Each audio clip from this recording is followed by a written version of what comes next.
Hey guys, Digital Illusion here. Sorry about last week. I was actually working full-time last week, so it was a really busy week for me, and I wasn't really done anything on THRANDUIL yet, so I didn't have much to show. Also, I'm not that much farther along, which is not good news because the convention's in 2 weeks, but I will get through. It was just, I've been working a lot of hours, and I've needed the money, so I haven't turned that down. And then for work, it's kind of fun. We dress up for our big sales, and we were doing PJs. And me being the overachiever that I am, decided that instead of making like simple PJs, I was going to try and make some complicated drape robe thing. And let's just say that didn't go so well. Kimono meets high fashion jacket might have been the hideous thing I've ever made. Yeah, it was sad. So anyhow, and then I decided I was making a onesie, and then there was problems with the onesie, but it's done. It's sitting in my closet. I'll show pictures of it eventually. It is probably one of the worst things I've ever sewn in terms of technicality, but I can actually now sit down and focus for the next 2 weeks on THRANDUIL, which is kind of awesome. I am still really excited and psyched for this cosplay, and the pattern has been drafted, so that part's done, and I just have all this piping I need to sew, so I'm going to chain myself to this desk and hope for the best. Anyhow, as I said, this vlog is going to be, as promised last week, this vlog is going to be oriented around costuming and cosplay making, so I apologize right away for the crappy camera angles that are going to be coming your way, because I'm going to be moving my little webcam around as I show you different things. So, speaking about piping, if you guys have taken a good look at THRANDUIL's costume, which if I was cool enough to actually have like effects in these videos, I'd have a picture of him pop up now, but do me a favor and Google search THRANDUIL the Hobbit and you'll see a picture of him. But he has piping running down all like 20 some seams are on his jacket. And it looks a lot like leather to me, so I wanted to use vinyl for the piping, being the self-abusive person that I am. So, if you guys have never done piping before, if you start off with cording like this, you can also use the package piping and just cover it around the piping that you buy by the mirror that's already covered. You can just recover that with a layer of fabric. It's actually a lot easier to sew onto because you already have that base. But in my case, this stuff is a lot cheaper than the already pre-made piping, and I have 20 some meters of it, so yeah. I decided to take the cheap route and just do it this way, which isn't that much harder. So you will take a strip of fabric that is a lot straighter than this one. I just cut this out as an example. And then you want to use a zipper foot, which looks like this. It might look a little different on your machine, but this allows you to get right up close to the fabric. The issue though is in most cases zipper foots aren't plastic. For those of you who don't know, there's usually two types of foot. You have metal feet, and you got plastic feet. And plastic feet are God's gift to cosplayers because they sew beautifully on vinyl. It would be like if you were sewing any other fabric. Whereas, if you try to put a metal foot on vinyl, you know of all the grief that can cause you. So, there is a quick solution for this problem though, because I need to use this foot. And that is a friend of mine, Mia, told me that just putting a little bit of painter's tape on the bottom reduces all the friction. And she was very, very, very right. I've been doing that, and it's been working beautifully. So I just thought that's a quick little tip I would share you guys. And I'm just going to quickly here do the piping. Now, some people will say using a straight stitch on piping is the best. Personally, I like to use a zigzag stitch just because it's a little bit easier to control and get the piping even. Plus, you're going to be putting a straight stitch through the piping when you actually sew it into the seam. So it's not like you're not going to have the kind of support. And this is probably going to be really loud on the webcam because my machine is a workhorse.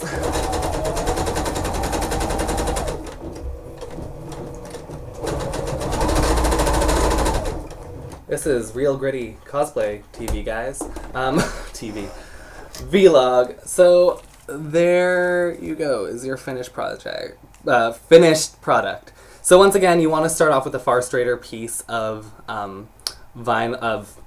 fabric than this, because you want it to be even and hold even throughout the entire piece. If it starts pulling on one side more than the other, like it kind of did here, you can see this layer is smaller than this one, it'll give you kind of a curve in the piping, which you'll have a little bit of that no matter what, because the fabric will stretch as you put it through the machine just a little bit. It's almost impossible to avoid unless you have a really, really nice machine. But it shouldn't be too noticeable if it's just a little bit. If you start to get a lot, it will start crushing a little bit when you have the piping turn around circles. But this piping will work pretty well. I'm not going to use this piece, obviously, but it will conform to, there we go, it'll conform to the curves that are needed, and the neckline actually has to come to a point like this, and you can see it comes to a nice smooth point. That little wrinkle there will actually disappear when it's sewn into the seam. Cool, next stuff is, I'll show you what I have so far of the lining of the THRANDUIL jacket. It's a little bit of an intimidating pattern, and I was a little bit concerned about the fit. So what I did is I sewed the lining first, and I add the seam allowance to the lining pieces. So I have half the lining done, and because it works and it fits the way I want it to, I'm going to then use the other pieces as the actual pattern when I cut it off in the real fabric. But the real fabric is something I kind of stumbled upon, and I was really lucky to find, and I just didn't want to wreck it because there's no way I can get any more. So I wanted to be really sure everything was going to work when I got it. Okay, I'll be back in just a sec. So, am I actually on the camera there? Yeah, I am. Just don't know how much of this you can actually see, but here's the sleeveless bodice. It is fitted in the front, not so much in the back, because that's where the lot of the body is, and it actually is supposed to fall in kind of chunks over his elf rump. Oh, there we go. Now you can see seam lines. So as you can see, there's those piece lines all down the front, and let's see if you can kind of see them. There's quite a few on this side as well, and they go all the way down like this on the front. I'm actually going to put this on my mannequin so I can point out a few things. As I almost knock over a light, one of these vlogs, something terrible is going to happen, I know it. I've almost broken this thing so many times. Okay. Let's see if I can move this any more back.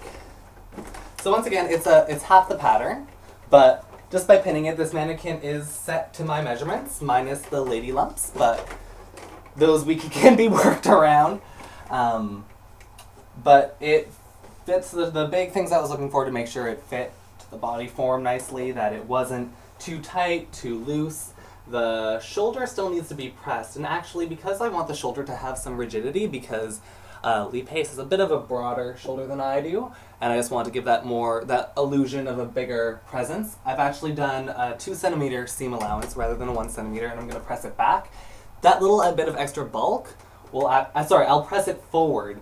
That little bit of extra bulk will add a ridge, so you won't see the back pieces at all. The seam's already a bit moved back, but it'll just help hide it, and it'll also just give it a little bit more loftiness. I don't want to have to put shoulder pads in here because I don't like the way shoulder pads look on me.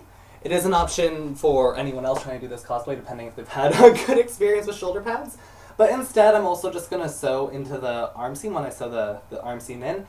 Either some bias tape, twill tape, just something to add a little bit more loftiness and rigidity to that seam here. It'll press the seam open a little bit more and just give, once again, a little bit more body without actually having to put in anything too industrial on the inside of it. But yeah, so everything fits the way I wanted it to. I want to try and give you guys a shot of how drapey this thing is in the bottom. So I'm going to steal the camera and hopefully not knock anything over.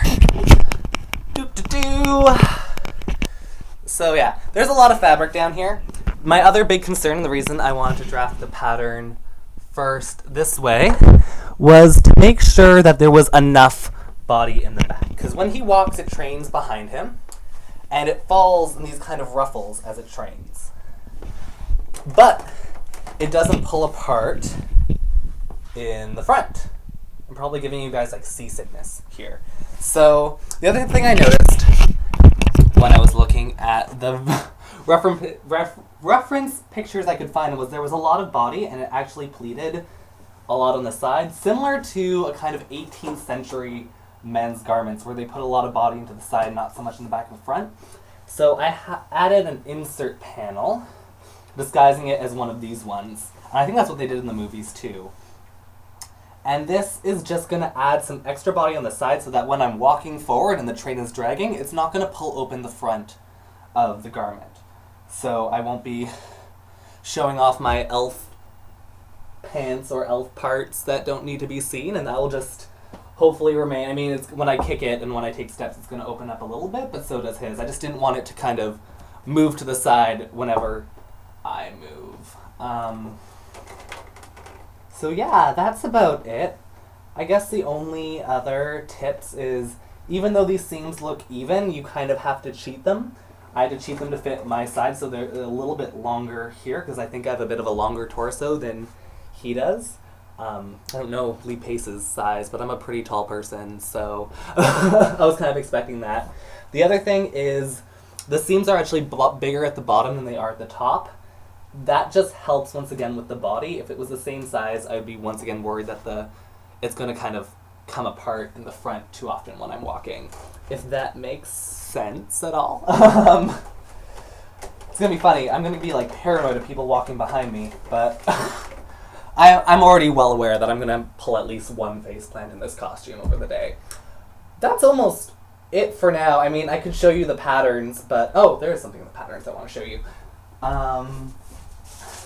So, this is my super ghetto looking pattern, because I did what you call slashing the pattern. So, originally the pattern was all in one piece. Kind of like this. And the way I added body to the back of the garment, so once again, as I said, like it's supposed to fall in these kind of rolls of fabric. And the seams themselves are supposed to still be visible. So the body isn't actually in the seams. It's not, they didn't just add fabric to the sides in these seams. It's actually the body that's in the fabric is in the middle of the garment, in the middle of these pieces. And the way you do that is you start off with your pattern. Oops. Oh, pattern, why do you hate me? I think the pattern's just getting a little bit nervous, you guys. We might have to give it a second here. It's its first time on a vlog in front of a camera. So you start off with your pattern, you drape it normally as if it was a fitted garment all the way down to the bottom. And then you just slice into it, split it open, and if you're not ghetto like me, you'll actually then redraw the pattern, retrace it out. Or you can just add tape in like 8 spots towards the bottom and just make sure you do it like consistently and measure it out so that it's not pulling funny.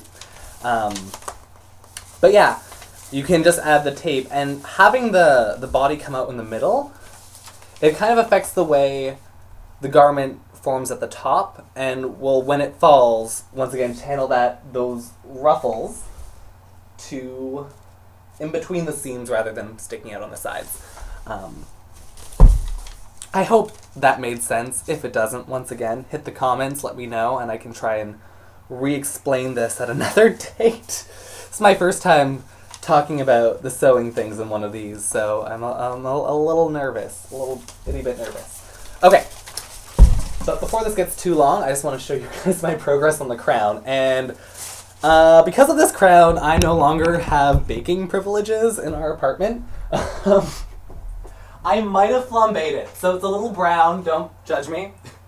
So you guys saw the wire base, and now it's covered in a layer of Sculpey that's the white Sculpey, not white anymore. So this is once again nowhere near the finished product. I found that I tried to do it the full layer of Sculpey that I want in the end, and it was just so heavy.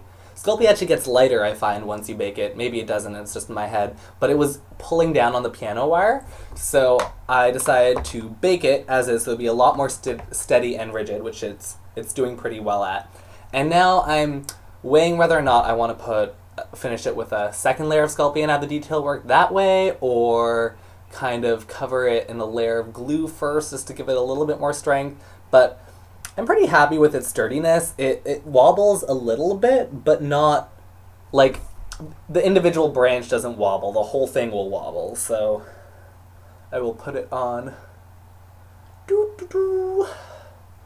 So I am very content with the fit of it, the way it hugs the eyes. It is a little bit roomy and it does slip down, but that was to compensate for the fact that there is going to be a wig underneath this once I can purchase it.